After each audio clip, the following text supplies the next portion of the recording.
Hello everyone. Today we will discuss about the topic electric potential and electric potential difference. To understand the topic, consider a charge A having positive charge B having negative charge. ये दोनों opposite science के हैं, सो ये एक दूसरे को attract करेंगे।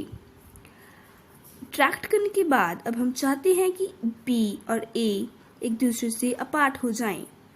So we have to apply force on A which having positive charge to apart it from B.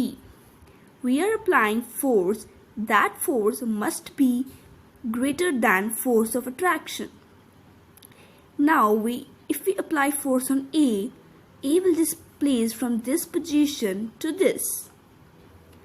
So we apply force which causes displacement of a unit positive charge A.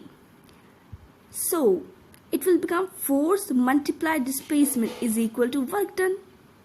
ये चीज़ हमें पता है कि अगर force multiply displacement तो किसके equal होता है, वर्क डन की।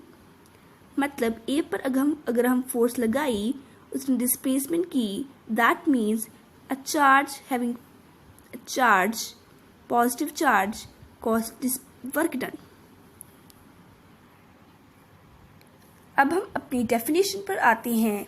Electric potential difference is defined as the work done in moving a unit positive charge from one point to other point. देखिए हमने क्या किया था, a unit positive charge A charge को अपनी जगह से डिस्प्लेस करवाया था फोर्स की हेल्प से। So force which causes work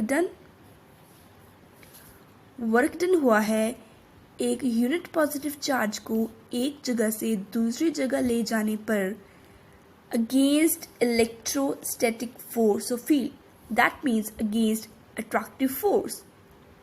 that phenomena technically called electric potential difference. और इलेक्ट्रिक पोटेंशियल डिफरेंस की यूनिट होती है वोल्ट, ऐसा unit.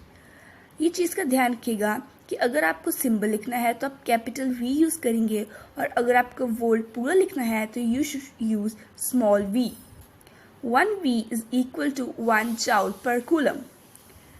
From the formula, V is equal to W by Q, where W is work done, Q is charge. Work done have SI unit joule and charge have SI unit coulomb, so it will become joule per coulomb.